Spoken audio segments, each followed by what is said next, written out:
Good morning, students. Today we will study the 8th standard English first unit, that is Education for Life. In this unit, we will study a prose, A Day in the Ashram, and a poem, Beauty. Before going to prose, let us study one passage. This passage is there in your textbook. The listening passage 1.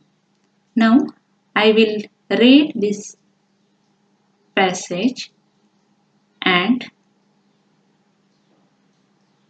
you should listen carefully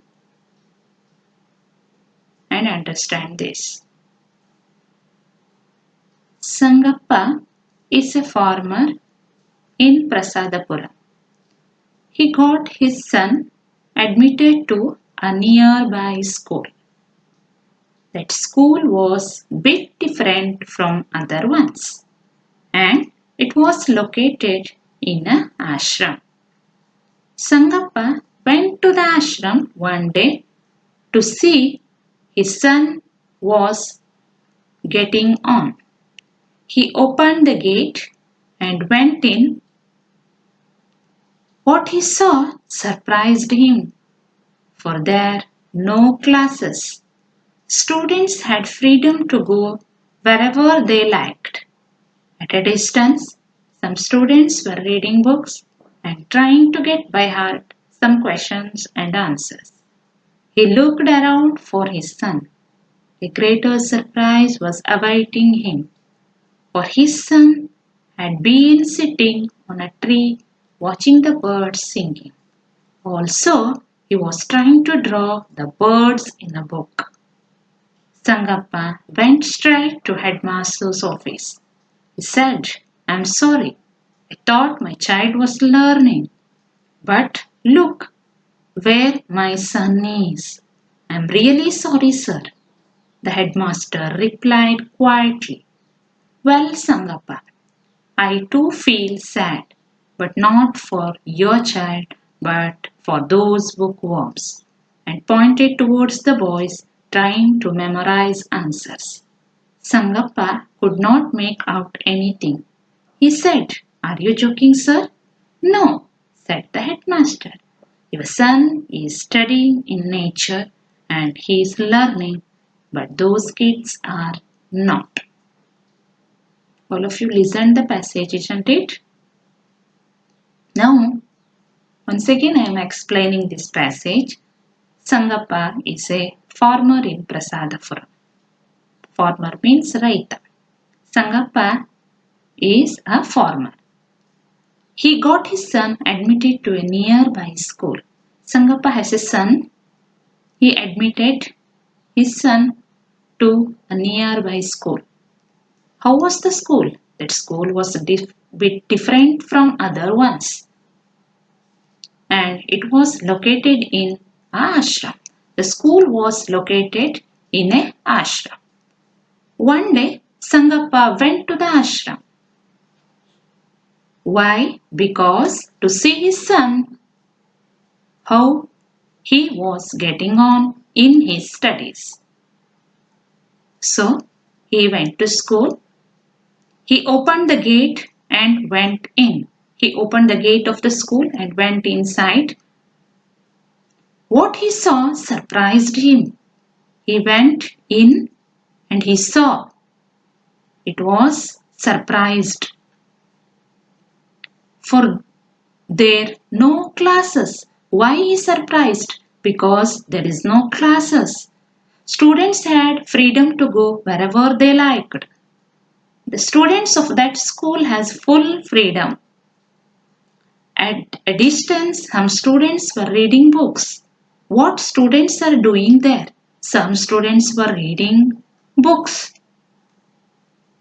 Some are trying to get by heart some questions and answers. Oh, he looked around for his son.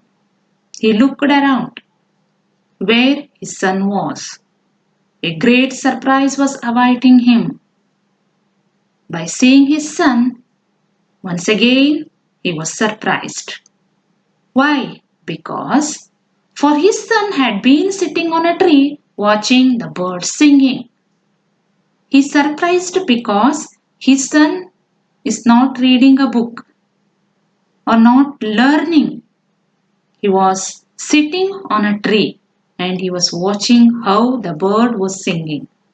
Also, he was trying to draw the birds in a book and he was drawing a picture of birds in his book. Sangappa went straight to headmaster's office. By seeing all this, Sangappa became angry and he went straight to headmaster's office. And he said to the headmaster, "I am sorry, I thought my child was learning." Sangappa told to the headmaster, "Sir, I am sorry, I thought my child was learning here. But look where my son is. I am really sorry, sir." The headmaster replied quietly. Headmaster replied to the Sangappa, "Well, Sangappa, I too feel sad, but not for your child. Sangappa, I too feel sad, but not for your child, but for those bookworms," and pointed towards the boys trying to memorize answers. Sangappa could not make out anything. Sangappa could not understand anything. He said, "Are you joking, sir?" Once again, Sangappa said to the headmaster, "Are you joking?" "No," the headmaster said. "Your son is studying in nature and he is learning, but those kids are not." I think, students, all of you listened this passage and understood this passage. Now, I am asking some questions about this passage. You have to answer that one. The first question is, why did Sangappa feel sad? Why did Sangappa feel sad? The second one, what was his son doing? What was his son doing? Third question, what did the headmaster say about learning? The fourth question, does learning mean only reading books? Explain. All of you should answer these questions and write down answers for those questions in your notebook. Thank you.